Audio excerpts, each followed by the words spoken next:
নাসিরউদ্দিন মোল্লা গো, তার অন্তরে এত মাওলার ভয় ছিল, এত কবরের ভয় ছিল, মরণের ভয় ছিল, সদা সর্বদাই কাঁদতেন আর বলতেন, আল্লাহ তোমার কাঠ করায় আমি দাঁড়াইলে জবাব দিতে পারবো না, তোমার কাছে আমি হিসাব দিতে পারবো না আল্লাহ। এই মহল্লার মানুষগুলো যদি একটা না খেয়ে মারা যায়, একটা মানুষ যদি অনাহারে থাকে, আর আমি নাসিরউদ্দিন যদি পানি খায়, খাবার খায়, তোমার আদালতে আমি জবাব দিতে পারবো না। আজকে 20 তলা বাড়ি করেছো, 10 তলা বাড়ি করেছো, গাড়ি করেছো, পাশের বাড়ির মানুষ জীবনে মাসে একবার গোস্ত চকি থাকে না, মাসে একবার মাছ চকি থাকে না। এই গরিব মানুষের হক তোমার কাছে আছে গো। কার জন্য বাড়ি করলা, কার জন্য গাড়ি করলা, কার জন্য দুনিয়ার সম্পদ বানাইলা? সব কিছু তো ছেড়ে যেতে হবে রে মুসলমান, হয় আজ না হয় কাল এই দুনিয়ার মায়া ছেড়ে চলে যাব। আজকে যাদের জন্য তুমি সম্পদ কামাইলা, বাড়ি করলা, গাড়ি করলা, সাদের টাইলস করে বাড়ি করলা, কত না রং বেরঙের ঘর দরজা করলা, সব কিছু ছেড়ে চলে যাবা, তোমার কিচ্ছু নয়, তোমার কিচ্ছু নয়। এই দুনিয়ার মধ্যে সুদ খাইলা, ঘুষ খাইলা, সুদ খায়া বাড়ি করলা, ঘুষ খায়া বাড়ি, তুমি যা করলে রে মুসলমান, এই দুনিয়ার সম্পদ খাবে লোকে, তোমার দেহ খাবে পোকে। জোরে বলেন ঠিক কিনা? এ দুনিয়ার মুসলমান গভীর মনোযোগ। আজকে একটা নাম দেখলাম, মোল্লা নাসিরউদ্দিন, যিনি তুর্কিস্তানের একজন আলেম, তুর্কির একজন আলেম, নাম ছিল তার নাসিরউদ্দিন। নাম কি? জোরে বলেন, নামটা কি? মোল্লা নাসিরউদ্দিন। তৎকালীন জামানায় এই তুর্কির সবচাইতে বড় আলেমদের মধ্যে একজন আলেম, কিন্তু উনি এত সাদা মনের চলতেন। আজকে এমপি সাহেবের কথাটা মনে পড়ে গেল। উনি বললেন 100 টাকার পাঞ্জাবি, কথাটা বলার পর মনে পড়ে গেল। তৎকালীন জামানায় এত হাবা হুবা, নামটা ছিল মোল্লা নাসিরউদ্দিন। জোরে জোরে বলো মারহাবা। জীবনে এত সাদা মনের মানুষ ছিল, এত সাদা মানুষ, সবাই তাকে বলদ মনে করত, সবাই তাকে বোকা মনে করত। কিন্তু তৎকালীন জামানায় তুর্কির সবচাইতে বড় আলেমদের আলেম, উস্তাদের আলেম আল্লামা মোল্লা নাসিরউদ্দিন, সদা সর্বদাই তার একটা কাজ ছিল, শুধু গোরস্থান দেখলেই কান্ত, কবর দেখলেই শুধু কান্ত, হাওমাও করে কান্ত, চোখের পানি ছেড়ে কান্ত, তাহাজ্জুদের নামাজে বসে কান্ত, কানতে কানতে চোখের পানি ফেলায়া বুকটা ভেসে যেত। মানুষ যখন জিগাইতো তুমি এত কাঁদছো কেন, বলে আমি অপরাধী, আমি গোলাম, আমার আল্লাহর আদালতে যদি ধরা পড়ি, আমার আল্লাহর আদালতে আমি জবাব দিতে পারবো না। এত আমলদারি মানুষ, যিনি একজন আল্লাহর মাহবুব বান্দা, সদা সর্বদাই শুধু চোখের পানি ছেড়ে ছেড়ে কাঁদতেন, আর রাত জেগে বলতেন, আল্লাহ তোমার ওই আদালতে আমারে তুমি ধরো না রে আল্লাহ, তোমার আদালতে যদি ধরা পড়ে যায় আমি মোল্লা নাসিরউদ্দিন জবাব দিতে পারবো না, আমি মোল্লা নাসিরউদ্দিন তোমার হক আদায় করতে পারি নাই। তোমার আল্লাহ, তুমি হলো স্রষ্টা, আমি হলাম সৃষ্টি, তুমি হলে স্রষ্টা, আমি হলাম সৃষ্টি, আর এই সৃষ্টির জগতে এসে তোমার গোলামি আমি ঠিক মতো করতে পারি নাই। আমি মোল্লা নাসিরউদ্দিন তোমার জমিনে যত আলো বাতাস আমি গ্রহণ করলাম, যত নিঃশ্বাস আমি নিলাম, তোমার জমিনের মধ্যে কত চলাফেরা করলাম, বিনা ট্যাক্সে আল্লাহ তুমি সব কিছু আমারে দান করেছো, বিনিময়ে তোমার শুকরিয়া আমি ঠিক মতো আদায় করতে পারি নাই। আমার মতো গোলাম রে তুমি আল্লাহ ইয়াউমুল কিয়ামতের ময়দানে ধরো না, ধরলে পারে আমি নাসিরউদ্দিন তোমার আদালতে আমি জবাব দিতে পারবো না। জোরে জোরে চিল্লায়া বলা যাবে না মারহাবা। সারাদিন মরে যেটুকু রুজি করতেন সন্ধ্যা যখন লেগে যেত ঘরে ফিরতেন, আল্লাহ তাকে একটা নারী দান করেছিল, এমন নারী সন্ধ্যা লাগলে খানা যখন রাতের বেলা খাবার যখন আসতেন, স্বামীকে বলতেন, স্বামী রে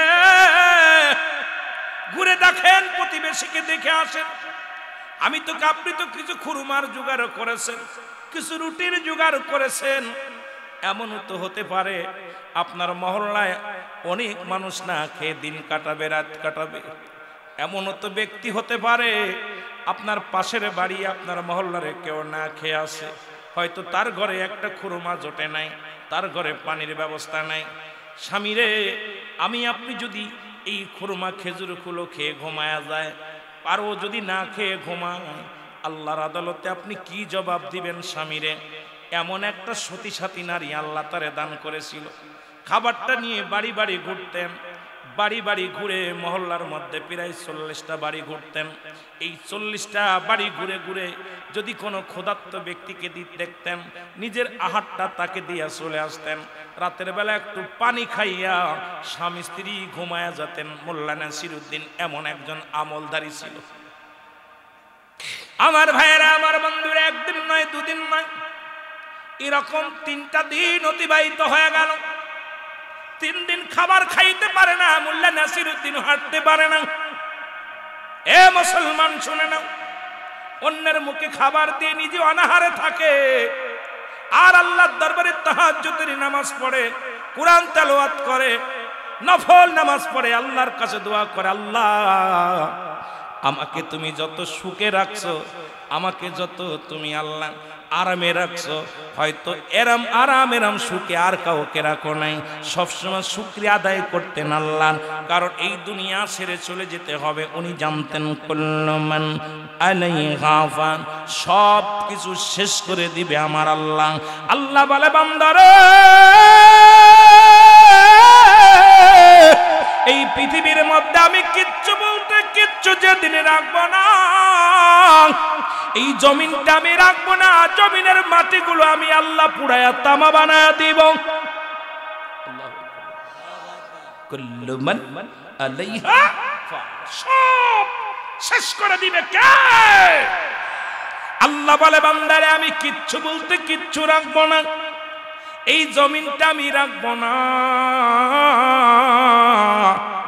এই জমিনের মাটিগুলো আমি আল্লাহ পোড়ায়া তামা বানায়া দিব, এই জমিনের পানিগুলো পোড়ায় আমি ছাই বানায়া দিব। যেদিন কিচ্ছু বলতে কিচ্ছু থাকবে না, সেদিন থাকবো শুধু আমি আল্লাহ। এই জন্য মোল্লা নাসিরউদ্দিন আমার মৌলার প্রেম ছাড়া কিছু বুঝতো না। শয়নে স্বপ্নে আল্লাহ আর যতটুকু সময় পেত আমার নবীর ভালোবাসা, জোরে বলেন মারহাবা, আর একটু জোরে বলেন মারহাবা। যেদিন কিচ্ছু বলতে কিচ্ছু থাকবে না, সেদিন থাকবে শুধু আমার আল্লাহ। আল্লাহ বলেন, বান্দারে সেদিন থাকবো আমি নবীর ভালোবাসা নিয়া। মোল্লা নাসিরউদ্দিন যেটুক সময় পেতেন থাকতেন রাসূলুল্লাহর প্রেমের মধ্যে ভরা, কারণ রাসূলের সুন্নাতে তার পায়বন্দি ছিল, আমার আল্লাহর গোলামিতে তার পায়বন্দি ছিল, শরীয়ত তরিকত হাকিকত মারিফাতে পরিপূর্ণ ছিলেন। ও মুসলমান শুনে নেন, এই রকম ঘোরাঘুরি করতে করতে যা দেখে ইহুদি অনেক মালের মালিক, অনেক সম্পদের মালিক। ইহুদিকে বললেন, ভাই ইহুদি ভাই, পাশের মানুষগুলো না খেয়ে মারা যায়, প্রতিবেশীগুলো অনাহারে আছে, ক্ষুধার যন্ত্রণায় ছটফট করে, অথচ আল্লাহ তোমাকে বিশাল সম্পদের মালিক বানাইছে, বিশাল উটের পাল, বকরির পাল, মেষির পাল, তুমি এত সম্পদের মালিক আল্লাহ তোমারে বানায়া দিছে, তুমি একটু দান করতে পারো না? তুমি কেন দান সদকা করো না? তুমি কেন যাকাত দাও না? ইহুদি বলে, আমার মাল আমি দেব কি দেব না সেটা আমার ব্যাপার, এই দুনিয়ার মধ্যে কাকে দান করব কি করব না সেটা আমার ব্যাপার। আল্লাহর পাগল মোল্লা নাসিরউদ্দিন ডাকতে বলে, ভাই এই সম্পদ তোমার নয়, এই সম্পদ আমার আল্লাহ তোমাকে দান করেছে, তুমি এখান থেকে একটু দান করো, মানুষকে একটু দান খয়রাত করো, তোমার ভাগ্য ভালো হবে, তোমার শান্তি হবে, তোমার ভালো হবে। মুসলমান মোল্লা নাসিরউদ্দিনের কথা শুনিয়া ক্ষিপ্ত হয়ে গেলেন ইহুদি, বলে বেড়া তোমার দরকার নাই, তুমি যাও, তোমার এই ওয়াজের দরকার নাই। মোল্লা নাসিরউদ্দিন চলে গেলেন। পরের দিন আবার আসলেন, বুঝাইলেন ভাই আল্লাহ তোমাকে সম্পদ দিছে, এই গ্রামের অনেক মানুষ অনাহারে আছে, অনেক মানুষ ক্ষুধার্ত অবস্থা আছে, যদি কিছু খাবারের ব্যবস্থা করে দাও তাহলে তারা কত না শান্তি পায়, আমি তোমাকে অনুরোধ করি একটু ব্যবস্থা করে দাও। উনি বললেন না, আমি এটা দিতে পারি না, আমার মাল আমি দিব না। মোল্লা নাসিরউদ্দিন ওনার বাড়ির সামনে যাই নামাজখানা বিছাইলেন, বিছায়া যাই নামাজের মধ্যে 2 রাকাত নামাজ পড়লেন। নামাজ পড়ে হাত উঠায়া দিয়ে বলে আল্লাহ, আজকে তুমি আমাকে 1000 স্বর্ণের দিরহাম দিবা, 1000 দিবা গো। একটা দিনার যদি তুমি কম দাও আমি গ্রহণ করব না রে আল্লাহ, আমাকে তোমার 1000 দিনার দেওয়া লাগবে, স্বর্ণের দিনার দেওয়া লাগবে। যদি তুমি 1000-এর একটা দিনার কম দাও তাহলে আজকে আমি এটা নেব না, যদি 2টা কম দাও নেব না রে আল্লাহ, আমাকে 1000 দিনারটা তোমার পাগলের দেওয়া লাগবে। জোরে জোরে চিল্লায় বলা যাবে না মারহাবা।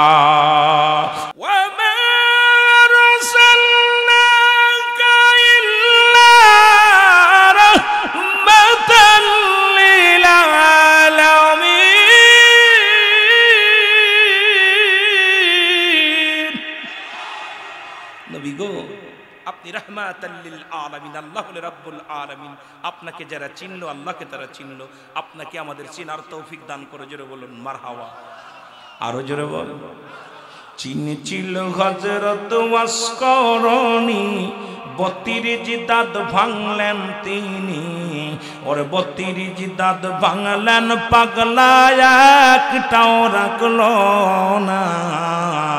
বলেন 32 দাঁত ভাঙলেন, পাগলা একটাও রাখলো না। বলো মানুষ হইয়া তোমরা নবী চিনলা না। আল্লাহুম্মা, জোরে জোরে। মাওলানা মুহাম্মাদ আলা সাইয়্যিদিনা। এ দুনিয়ার মুসলমান,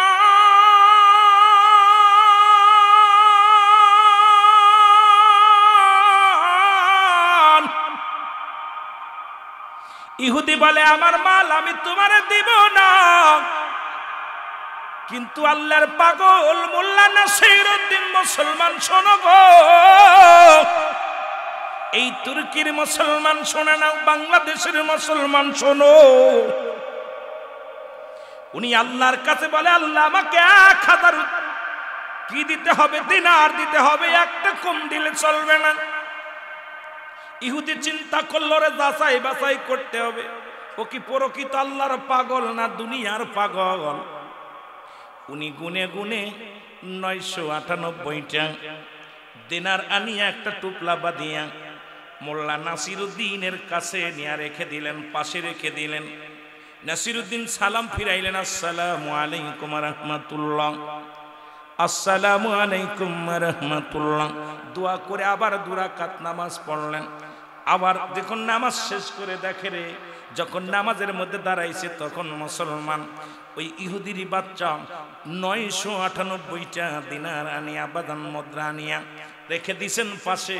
মুদ্রাটা পাইয়া, দিনারটা পাইয়া নাসিরউদ্দিন বলে আল্লাহ তোমার শুকরিয়া আদায় করি, তুমি আমারে দান করেছো গো আল্লাহ। এবার যাই নামাজের পর ইয়া মুদ্রাগুলো ঢাললেন, ঢাকি ডালিয়া দিনারগুলো ঢাললেন, ডালিয়া গুনে দেখে 2টা দিনার কম। আল্লাহ আরো জোরে, 2টা দিনার কম। মোল্লা নাসির বলে আল্লাহ 2টা দিনার কম দিছে, এতে কিছু যায় আসে না, তুমি আবার দিয়া দিও। সুবহানাল্লাহ বলেন, আর একটু জোরে বলেন। আল্লাহ 2টা দিনার কম দিছো, মনে কষ্ট পাই নাই, আবার যখন আমাকে তুমি দিনার দিবা গো আল্লাহ, তখন তুমি এই 2টা পুরাইয়া দিও আল্লাহ, এই 2টা আর কম দিও না। জোরে জোরে চিল্লায়া বলা যাবে না মারহাবা। ইহুদি ডাকতে বলে মোল্লা নাসির রে, একটু আগে তুমি মুনাজাতের মধ্যে হাত উঠায়া বললা 1000 দিনারের একটা কম যদি দেয় তুমি গ্রহণ করবা না, 1000-এর একটা দিনার যদি কম দেয় তুমি নিবা না। অথচ এখন তো 2টা দিনার কম, তুমি কেন দিনার গুলো ধরলা নিলা? কয় আমার আল্লাহ আমাকে আবার দিয়া দিবে। কয় তোমার আল্লাহ দেয় নাই, এই দিনার গুলো আমি দিছি। জোরে জোরে বলো মারহাবা। মোল্লা নাসিরউদ্দিন কয় মিয়া তুমি দিছো মানে এটা আল্লাহ দিছে, আমার দান করছে। সুবহানাল্লাহ বলেন না। কয় আপনি তো চাইছেন 1000, 2টা কম, এই 2টা কম তো আমি দিছি, এ তো আমার দিনার, স্বর্ণের দিনার। কথা বুঝিনি? নাসিরউদ্দিন কয় এটা আমার আল্লাহ দিছে। কয় দিনারটা আমার মালিক, আমি মালিক, এটা আমার মাল, আমি আপনার কাছে রাখছি এখানে পরীক্ষা করার জন্য। দেখছি আপনার ভিতরে লোভ আছে কি না। এখন আপনি তো কিসের ইমানদার বলে দাবি করেন, আপনি একজন লোভী। নাসিরউদ্দিন বলে তুমি কি বলতে চাও? এই দিনার গুলো দিছে আমার আল্লাহ। বলে তুমি চাইল আল্লাহর কাছে 1000, এখন তো 2টা কম আছে, তাহলে তোমার আল্লাহ কেমনে দিল? এই 2টা আমি দিছি, কম দিছি। বলে না এটা আমার আল্লাহ দিছে। বলে কাজীর কাছে বিচার দিতে হবে। উনি কাজীর কাছে চলে গেলেন। কাজী সাহেব একজন আল্লাহর মাহবুব বান্দা হইয়া ঠকবাজি করেছে। আল্লাহর মাহবুব বান্দা হইয়া দাবি করেছিল আমার ঘরের পাশে আসিয়া উনি সালাত আদায় করে আল্লাহর দরবারে 2টি হাত উঠায়া দিয়েছিল। আল্লাহর কাছে 1000 স্বর্ণের দিনার চেয়েছিল। আমি তো দিই নাই, আমি দিয়েছি 2টা দিনার কম। ওনাকে পরীক্ষা করতে চেয়েছিলাম, এখন দেখি ওই দিনারগুলো একটাও ফেরত দেয় না। এগুলো উনি বুনার বলে দাবি করে যে আল্লাহ দিছে, আসলে ওই দিনারের মালিক আমি। কাজী সাহেব বললেন ওনাকে ধরে নিয়ে আসো। আল্লাহর মাহবুব বান্দাকে ধরে নিয়ে আসো। জোরে জোরে বলো আল্লাহু আকবার। ধরে নিয়ে আসো, মোল্লা নাসিরউদ্দিনকে ধরে নিয়ে আসো। নাসিরউদ্দিনকে ধরার জন্য লোকজন পাঠায়া দিলেন। যখন ওনার কাছে আসলেন ডাকতে বলে নাসিরউদ্দিন কাজীর দরবারে বিচারের জন্য যাওয়া লাগবো। মোল্লা নাসিরউদ্দিন কয় ভাই আমি কেমনে যাব? আমার গায়ে তো সিরা জামা, আমার গায়ে তো কোনো পোশাক নাই, আমার গায়ে তো কোনো জামা নাই। যদি দয়া করে একটা যে ইহুদি ভাই আপনি যদি দয়া করে একটা জামা দিতেন, এই জামাটা গায়ে দিয়া আমি রাজ দরবারে যাইতাম। আমি কোথায়? কাজীর দরবারে যাইতাম। কাজীর দরবারে 1000 মানুষ থাকবে, 1000 জনগণ থাকবে। এর সামনে আমি যদি খালি গায়ে যাই, ছেঁড়া কাপড় গায়ে দিয়ে যাই, তাহলে কাজীকে ছোট করা হবে। আমাকে একটা দামি কাপড় দাও, আমি কাপড়টা পরে কাজীর দরবারে যাব। এবার ইহুদি এনে একটা জামা দিলেন। জামাটা গায়ের মধ্যে দেওয়ার পর বলে ভাই ইহুদি রে, যেহেতু তুমি আমাকে একটা জামা দিলা, আমাকে একটা ঘোড়া দাও। আমি তো হেঁটে যেতে পারবো না, মুরব্বী হয়ে গেছি, গায়ের মধ্যে কোনো বল নাই। যদি একটা ঘোড়া আমাকে দিত, এই ঘোড়ায় চড়ে আমি কাজীর দরবারে বিচারের জন্য যাইতাম। জোরে জোরে চিল্লায় বলো মারহাবা। ঘোড়া দিলাম। বলে চলো। ঘোড়ার জামা গায়ের মধ্যে নিয়ে কাজীর দরবারে গেছে রওনা হয়ে গো। কাজী ডাকতে বলে মোল্লা নাসিরউদ্দিন আপনি একজন আল্লাহ প্রিয় মানুষ, আপনি একজন ইমানদার মানুষ, আপনি একজন আল্লাহওয়ালা মানুষ। আপনার কাছে কি বা আমি আর বলবো? আপনার কাছে আমি জানতে চাই, আপনার কাছে আমি আর আদবের সঙ্গে জানতে চাই, আপনার কাছে যে 998টি দিনার আছে, এই দিনারটা কার? এই দিনারের মালিককে? বলে হুজুর এই দিনার আমাকে আমার আল্লাহ দিছে। কে দিছে? জোরে বলেন কে দিছে? আরেকটু জোরে বলো কে? ইহুদি বলে হুজুর ওই দিনারগুলো ওনার আল্লাহ দেয় নাই, দিনারগুলো হলো আমার, ওই দিনারগুলো আমার। উনি উনার মৌলার কাছে যাই নামাজে বসে চেয়েছিল 1000 স্বর্ণের দিনার, কিন্তু আমি উনাকে পরীক্ষা করার জন্য আমি একটা ব্যাগের মধ্যে করে 2টা দিনার কম দিয়া ওনার যাই নামাজের পাশে রেখে দিয়েছিলাম। উনি একটা লুভি, উনি একটা প্রতারক, উনি একটা ঠকবাজ। এখন আমার দিনার ফেরত দেয় না, বলছে আমার দিনার এমন সময় মোল্লা নাসিরউদ্দিন বলে, হুজুর কাজী সাহেব শোনেন, এখন তো বলছে দিনারগুলো ওনার, একটু পরে বলবে এই জামাটাও ওনার, এই ঘোড়াটাও ওনার। জোরে জোরে চিল্লায়া বলা যাবে না মারহাবা। হুজুর এত দিনারের কথা বলতে দেখবেন, একটু পরে উনি দাবি করবে আমার জামাটা উনার, ঘোড়াটাও উনার। মারহাবা বলেন। ইহুদি বলে ঠিকই বলছে হুজুর, ওই ঘোড়াটাও আমার, কাপড়টাও আমার। দেখছেন হুজুর অবস্থা? কাজী বলেন কি বলতে চাই? একটু আগে তুমি বললা ওই দিনার গুলো তোমার, এখন দেখি মোল্লা নাসিরউদ্দিন বলছে, একটু আগে বললো জামাটাও দাবি করবে, ঘোড়াটাও দাবি করবে। এখন দেখি তুমি জামাও দাবি করো, পোশাকটাও দাবি করো, ঘোড়াও দাবি করো। তোমার মতো ঠকবাজ, তোমার মতো খারাপ, তোমার মতো চোর বাটপাড়ার কেউ নাই। তুমি আমার রাজ্য থেকে দূর হয়ে যাও। এইভাবে মোল্লা নাসিরউদ্দিন মানুষের বড় লোকের কাছ থেকে যাকাত আদায় করতেন, মানুষের মাল এনে গরিব মানুষদেরকে দান করে দিতেন। জোরে জোরে চিল্লায় বলো মারহাবা। আর তো জোরে বলো। এই তুর্কের নাসিরউদ্দিন মোল্লা গো, তার অন্তরে এত মাওলার ভয় ছিল, এত কবরের ভয় ছিল, মরণের ভয় ছিল। সদা সর্বদাই কাঁদতেন আর বলতেন, আল্লাহ তোমার কাঠ করায় আমি দাঁড়াইলে জবাব দিতে পারবো না, তোমার কাছে আমি হিসাব দিতে পারবো না। আল্লাহ এই মহল্লার মানুষগুলো যদি একটা না খেয়ে মারা যায়, একটা মানুষ যদি অনাহারে থাকে, আর আমি নাসিরউদ্দিন যদি পানি খায়, খাবার খায়, তোমার আদালতে আমি জবাব দিতে পারবো না। আজকে 20 তলা বাড়ি করেছো, 10 তলা বাড়ি করেছো, গাড়ি করেছো, পাশের বাড়ির মানুষ জীবনের মাসে একবার গোস্ত চকি থাকে না, মাসে একবার মাছ চকি থাকে না। এই গরিব মানুষের হক তোমার কাছে আছে গো। কার জন্য বাড়ি করলা, কার জন্য গাড়ি করলা, কার জন্য দুনিয়ার সম্পদ বানাইলা? সব কিছু তো ছেড়ে যেতে হবে রে মুসলমান, হয় আজ না হয় কাল এই দুনিয়ার মায়া ছেড়ে চলে যাব। আজকে যাদের জন্য তুমি সম্পদ কামাইলা, বাড়ি করলা, গাড়ি করলা, সাদের টাইলস করে বাড়ি করলা, কত না রং বেরঙের ঘর দরজা করলা, সব কিছু ছেড়ে চলে যাবা। তোমার কিচ্ছু নয়, তোমার কিচ্ছু নয়। এই দুনিয়ার মধ্যে সুদ খাইলা, ঘুষ খাইলা, সুদ খায়া বাড়ি করলা, ঘুষ খায়া বাড়ি, তুমি যা করলে রে মুসলমান, এই দুনিয়ার সম্পদ খাবে লোকে, তোমার দেহ খাবে পোকে। জোরে বলেন ঠিক কিনা?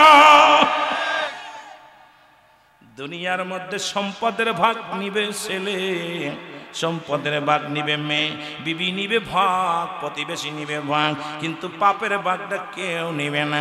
তুমি যে নামাজ ছেড়ে দিলা, তুমি যে রোজা ছেড়ে দিলা, তুমি যে হজ ছেড়ে দিলা, তুমি যাকাত ছেড়ে দিলা, তুমি কুরবানি ছেড়ে দিলা, তুমি ইবাদত ছেড়ে দিলা, তোমার এই পাপের ভাগটা কেউ নিবে না।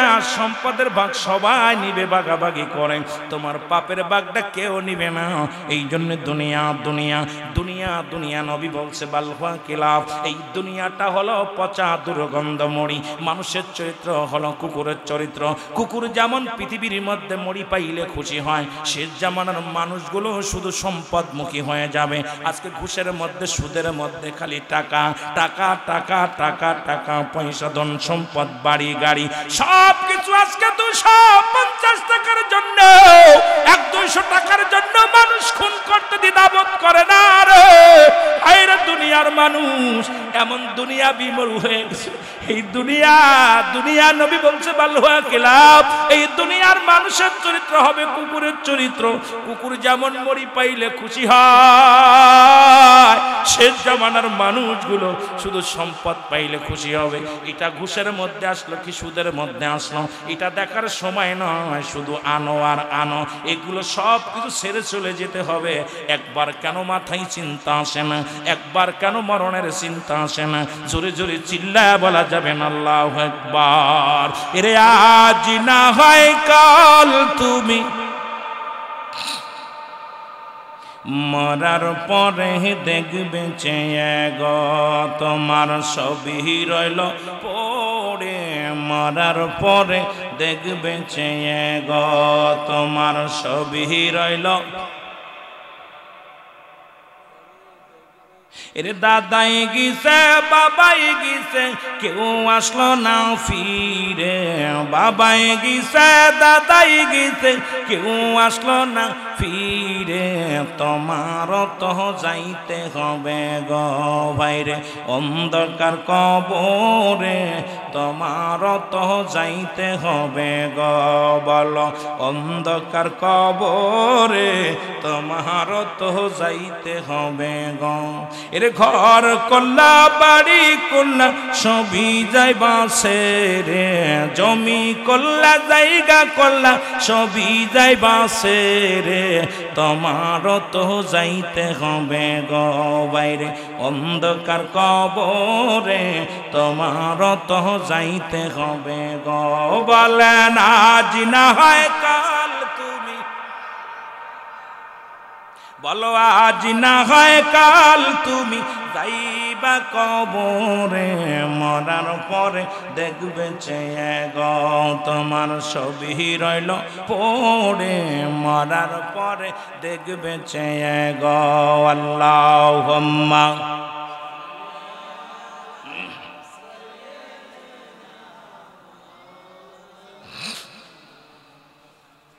ওয়ালা আলি,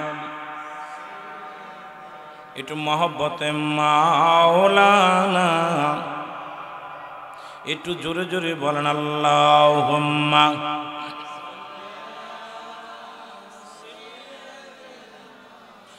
মাওলানা মুহাম্মাদ।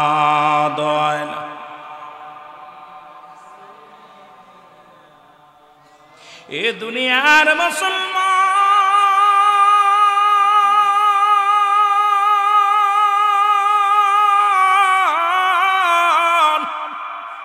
আমি বলতেছিলাম এক নাম্বার বিপদ হলো মানুষের মরণ, দুই নাম্বার বিপদ হলো কবর, তিন নাম্বার বিপদ হলো কিয়ামতের ময়দান। আজকে কবরবাসীদের স্মরণের মাহফিল রে বাবা। আল্লামা মুফতি আমজাদ আলী সাহেব একটা কিতাব লিখলেন, কিতাবের নাম বারে শরিয়াত। এই কিতাবের মধ্যে লিখতে যা বললেন, দুনিয়ার মানুষ শোনো, সবচাইতে সহজ মৃত্যু যেটা হয়, 70টা তাজা উটের গায়ের চামড়া জবাই না করিয়া উল্টো দিকে টান মারিয়া সিরিয়া লবণের মরিচ লাগায় দিলে যতটুক যন্ত্রণা হয়, এর চাইতে 70 গুণ যন্ত্রণা হলো একটা সাধারণ মৃত্যু। এখন আমরা যারা মরণের সময় পায়খানা করে দিই রে, অনেকেই মরণের সময় মুসলমান প্রস্রাব করে দেয়, অনেকেই মরণের সময় চোখ দুটি বড় বড় হয়ে যায়, অনেকের মরণের সময় জিহ্বাখানা বাইর হয়ে যায়। কত মানুষের দাপন করাইলা, কত মানুষের কাপন পরাইলা, কত মানুষের গোসল করাইলা,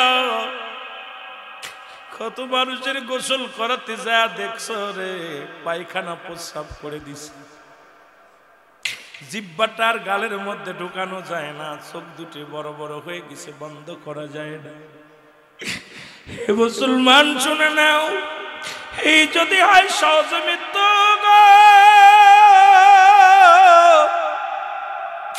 কঠিন মৃত্যুটা কেমনে হয়?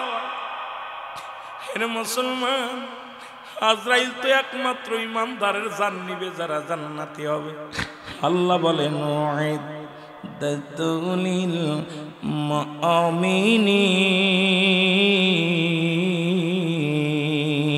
আল্লাহ বলে মুমিনদের জন্য, মুত্তাকিনদের জন্য আমি আল্লাহ প্রস্তুতি করে রাখছি 8টা জান্নাত।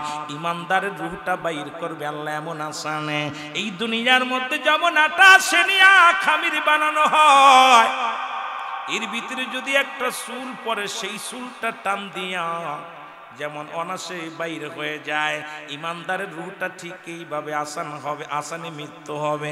সেই যন্ত্রণা যদি গায়ের মধ্যে এত কঠিন যন্ত্রণা হয়, যাদের সঙ্গে আজরাইল যাদের সঙ্গে জোরাজুরি করে জানটা নিবে, যাদের কান দিয়ে রক্ত বাইর হয়ে যায়, গাল দিয়ে রক্ত বাইর হয়ে যায়, চোখ দিয়ে রক্ত বাইর হয়ে যায়, নাক দিয়ে রক্ত বাইর হয়ে যায়, আল্লাহ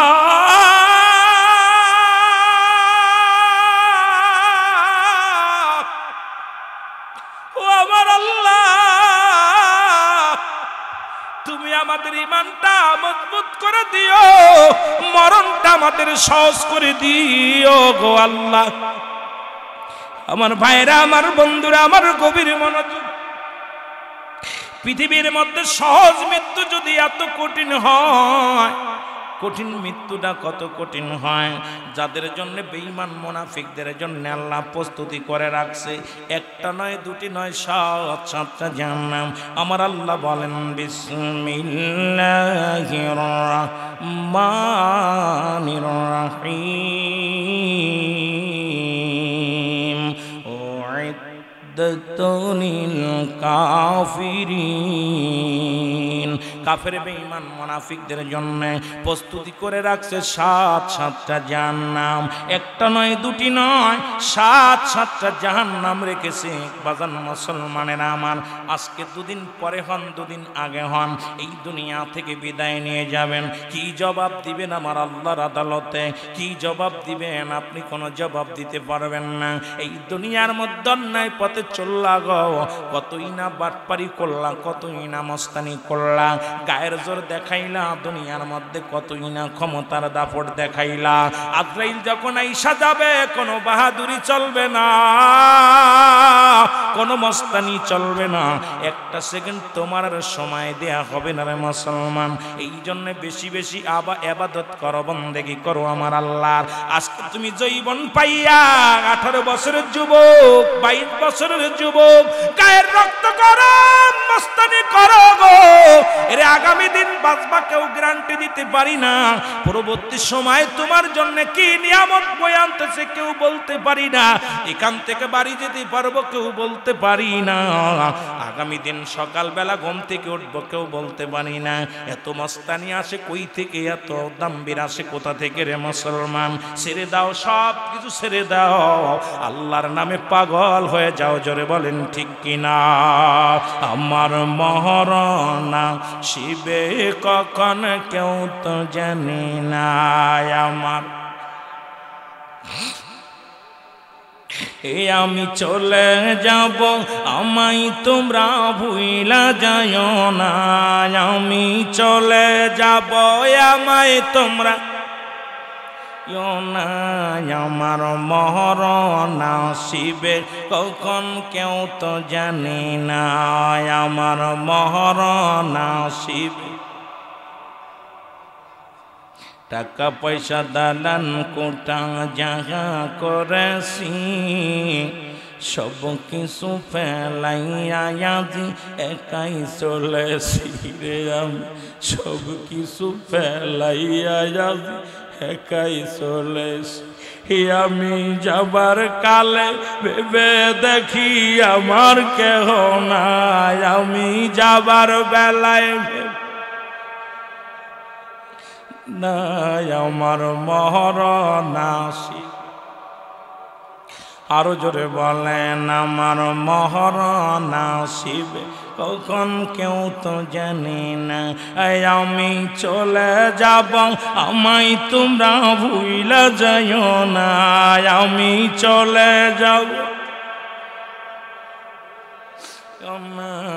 আমার মহরনা শিবে কখন কেউ তো জানি না।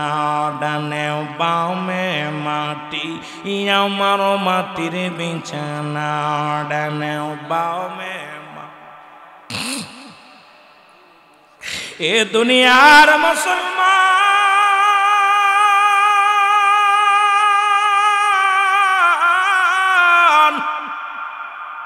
আমি বলতেছিলাম যে কথাগুলো দিলের কান্না লাগে শোনো গো। একমাত্র স্রষ্টার মৃত্যু নাই, সৃষ্টির মৃত্যু আছে। জোরে বলেন ঠিক কিনা? দুনিয়ার সব কিছু যেদিন শেষ হয়ে যাবে রে মুসলমান, আমার আল্লাহ ডাক দে বলবে আজরাইল শুনে যাও, আজরাইল শোনো। আজরাইল সামনে হাজির হয়ে যাবে, ডাক দে বলবে আমার আল্লাহ কই আজরাইল রে দুনিয়ার সব মাখলুকাত কি শেষ হয়েছে? বলে হ্যাঁ। এখন কজন আর কতগুলো জীবিত আছে? বলে আল্লাহ এখন জীবিত আছি আমি, আজরাইল, ইসরাফিল, মিকাইল আর ইসরাফিল। জোরে জোরে চিল্লা বলা যাবে না আল্লাহু আকবার। আমার আল্লাহ ডাক দে বলবে আজরাইল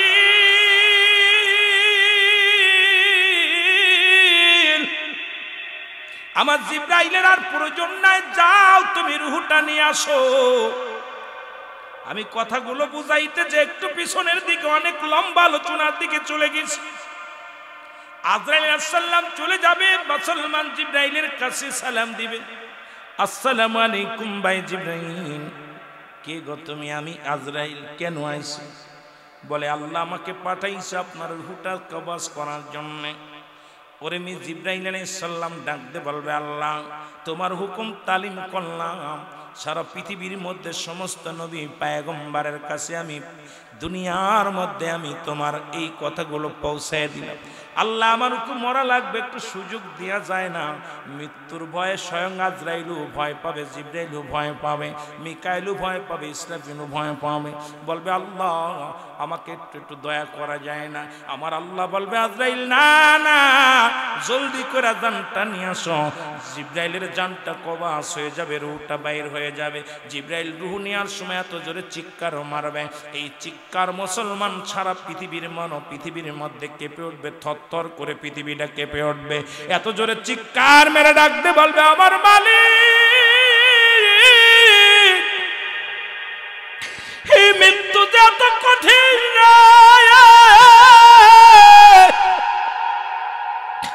আমি জিবরাইল আগে বুঝতে পারি না, এত যন্ত্রণা। ও মুসলমান শুনে নাও, আজকে আপনাদের কথা তো রেখে গেলাম, আগে ওদিকে চলে যায়। চারজন জিবরিল, চারজন ফেরেশতার কথা আর একটু আগায় চলে যায়, ডাক দে বলে আজরাইল চলে যাও। কোথায়? ইসরাফিলের কাছে চলে যাও। কোথায়? মিকাইলের কাছে চলে যাও। মিকাইল আলাইহিস সালাম যিনি মেঘের দায়িত্ব আছে রে মুসলমান, ওনার রূহটাও কবজের জন্য চলে যাবে। ওই রকম চিৎকার মারবে আর মৃত্যুর যন্ত্রণায় ছটফট করবে, ওখান থেকে ওনার রূহটাও কবজ করা হবে, চলে আসবে কোথায়? ইসরাফিলের কাছে। ইসরাফিলের রূহটাও কবজ হয়ে যাবে, থাকবে আজরাইল আলাইহিস সালাম।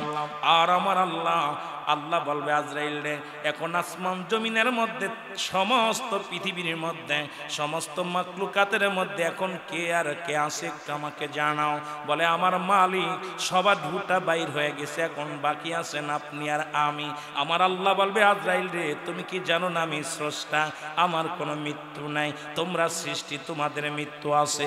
এখন যেহেতু তুমি আর আমি আছি, আর এখন ফয়সালা বেশি হবে না, তোমার রূহটাও দিয়া দাও, আর দেরি করো না। জোরে জোরে চিল্লায় বলা যাবে না মারহাবা। কোন মস্তানি চলবে না। কোথায় মস্তানি? কোথায় এত তাকাব্বুরি? আজরাইল বলবে আল্লাহ আমি তো আপনার হুকুমে সবার রূহটা দান কবজটা করেছিলাম, সবার রূহ বাইর করেছি, আল্লাহ আমাকে একটু দয়া করা যায়?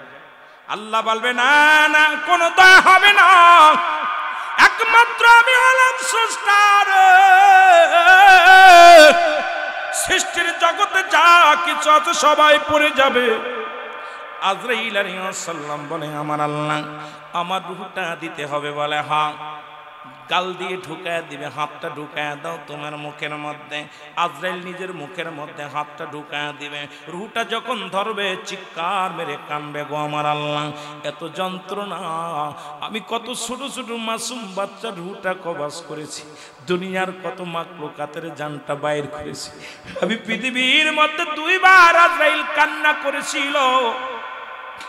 আজরাইল বলে আল্লাহ আমি দুইবার কান্না করেছি রে। একবার হলো যখন আমি ওই মরুপ্রান্তরে যখন সাগরের মধ্যে একটা বাচ্চা, তার মা যখন ডেলিভারি হলো, তখন তার মাকে আমি দুনিয়া থেকে বিদায় করার হুকুম দিয়ে দিলেন আপনি। তার মার রুহটা আমি বাইর করলাম। ওই প্রবল ঝড়ের মধ্যে যখন নৌকাটা এলোমেলো হয়ে গেল, তখন নৌকাটা যখন তলায় গেল, তছনছ হয়ে গেল, তখন একটা শিশু তক্তার মধ্যে ভাসানো ছিল। সেই শিশুটা দেখে আমি সেদিন কান্না ধরে রাখতে পারছিলাম না রে আল্লাহ। আল্লাহ, সেদিন আমার চোখ দিয়ে পানি এসেছিল আমি আজরাইলের। আল্লাহ, আজকে এত বড় সাগরের মধ্যে মারে নিয়ে গেলাম, তার বাবারে নিয়ে গেলাম, তার আপনজনদের সবাইরে নিয়ে গেলাম, এই মাসুম বাচ্চাটাকে আমি রেখে দিলাম, তক্তার উপরে রেখে দিলাম। আল্লাহ, ওদিন ওই শিশুর দিকে তাকাইয়া আমি আজরাইলের চোখে পানি এসেছিল গো আল্লাহ। আর একটা দিন আল্লাহ, আমার আল্লাহ, এ আমার বাবা,